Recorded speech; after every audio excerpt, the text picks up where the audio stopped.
No, no, that's okay. Let's just keep them separate.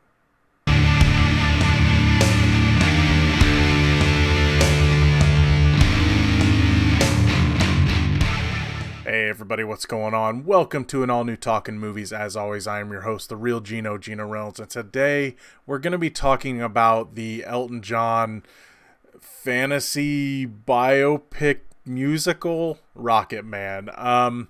Basically what this movie is about, it's not a straight-up biopic. It's more of an imaginary slash biopic, because the story is basically set up with Elton John in rehab, telling his life story, but instead of telling things in order or flat out lies like other biopics have done in the last year or so, they have him just telling his story, and then they're adding in Elton John songs throughout. Some of them are played in montages at concerts that he's doing. Some of them are just showing parts of his life that, I mean, the songs were written years later and things like that, but they were just using it to move the story along. It wasn't always Elton John singing the songs. It was other characters and things would add in their parts as well. Like it's a way of narrating the movie. There's not a lot I can say about this movie when it comes to does it follow the history of Elton John to a T, because again, there's a lot of the stuff's fantasy and then there's facts thrown in. The fantasy elements, I have to say, I thought were really cool. When I saw the trailer for this movie and they showed the part where Taron Egerton as Elton John is playing the piano and he starts floating and the crowd starts floating, I'm like, this could be interesting. And it was. I really liked what they did with it, because they did this throughout the movie, not just the floating stuff, but just ways of telling the story. There'd be a song and they'd be circling around the piano and it'd be a montage of different concerts he was doing, but he was singing the same song, and then he's always in a different outfit. Whenever he's telling the story of his childhood, they're doing songs throughout that, and his dad is singing and his mom is singing, and there's just all sorts of stuff like that. When he's dealing with John Reed, the agent, they're singing together about, buying the better things in life now that you have success. And there's just all sorts of themes like that. And it's really hard to put into words just how much I enjoyed it. I just really like the whole setup of the movie. Some people have complained, oh, but the costumes he wore weren't exact. Well, no, they were just, a lot of them were inspired by, and some of them were pretty close.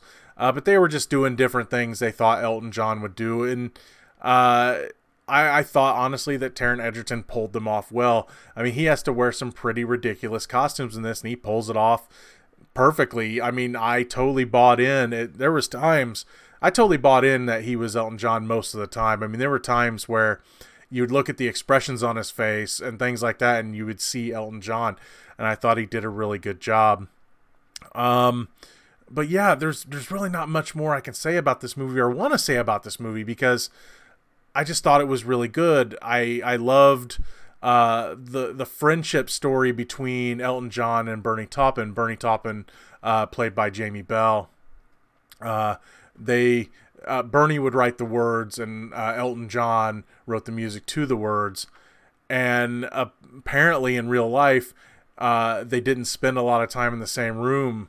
They would, he would write the words, he'd send it to Elton John, he'd write the music, and boom, magic.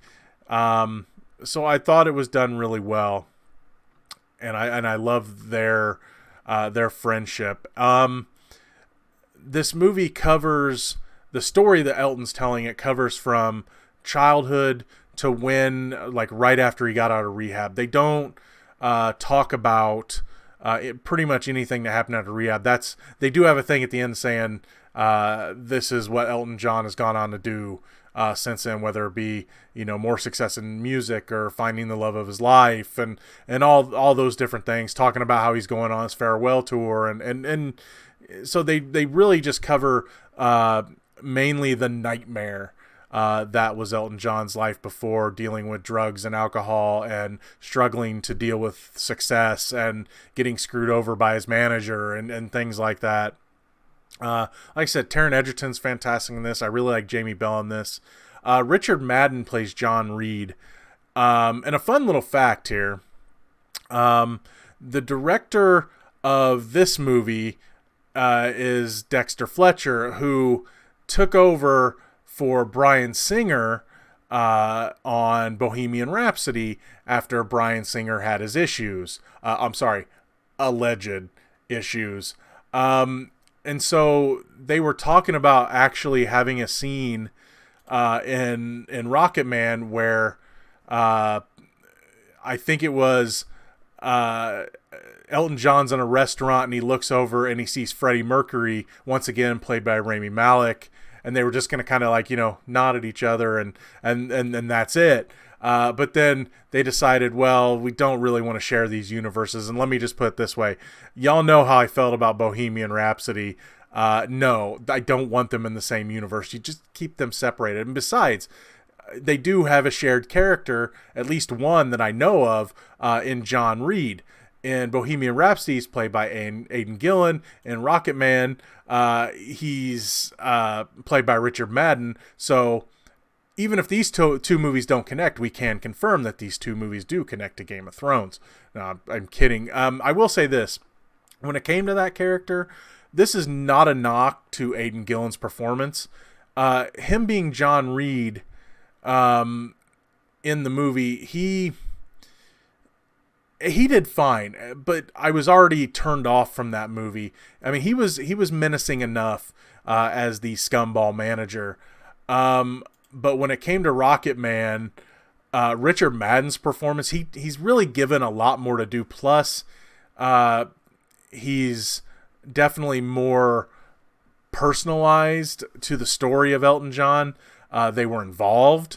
So, I mean, he was given a lot more to do, and he goes from being the nicest guy and showing Elton John the way, and then they were passionate lovers, and all of a sudden he's a dick.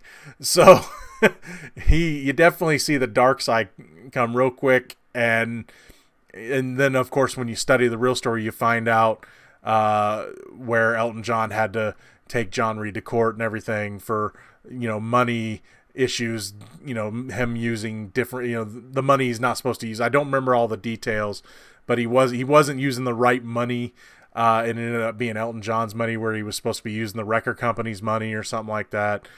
So they had issues there. I will say this, and this is not a knock to child actors. I had one issue with this movie, and that's anytime they showed the youngest version of Elton John, or I'm sorry, young Reggie.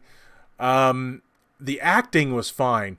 The singing kind of creeped me out. He sung a couple of times, and his voice was so high, and I don't know. It's not a huge knock on the movie, but I struggle. I honestly struggle to find issues with this movie. And if I had any issues, it was that I really dug the performances. You get to see a different side of Bryce Dallas Howard. She plays Elton John's mom, and you just see kind of, I mean, granted in real life, I guess there's many issues of the family, he said, she said, they said, he said stuff going on. But in this movie, you see how Elton John saw her, at least, and it wasn't very flattering. But yeah, and of course the music in the movie, of course it's phenomenal. It's Elton John. They don't cover everything. They don't use everything. They do a little bit here and there with just different songs. There's no Lion King stuff, but they do, show the inspiration for certain songs, even if they don't use the songs. And again, not all the songs. It's not like Bohemian Rhapsody where they get into a fight and then all of a sudden they write another one, Bites the Dust, right? And it's not as cringy as that. This movie actually handles it well. They'll kick into a song. The format of this movie kind of reminded me of like a Mamma Mia. But that being said, I'm not the biggest fan of Mamma Mia. I liked this one because the use of the songs made sense because we're talking about Elton John and they're Elton John songs. And I think that's why it worked for me. Plus, I just liked the way costumes were used, sets were used. Anytime other characters chimed into a song, I really dug the Elton John, John Reed song, the Richard Madden, Taron Egerton like duet of them dealing with success, or it's like, here, you can buy all this stuff now. That song was really cool. I loved the way that they showed they're walking along and you're seeing different things that Elton John is buying that Richard Madden as John Reed is convincing him to buy, and he's just walking by signing contracts, and they're going down this line. There was like a soccer team and a bunch of other stuff, paintings, and it was just I really dug that song. And this might be a bit spoilers, but then again, it's kind of a biopic. The last song that they used, or at least that had Taron Egerton, and it was kind of, I don't know if it's shot for shot, but they put Taron Egerton into the I'm Still Standing video, and I really dug that too, and I just love that song anyway. So yeah, I highly recommend this movie.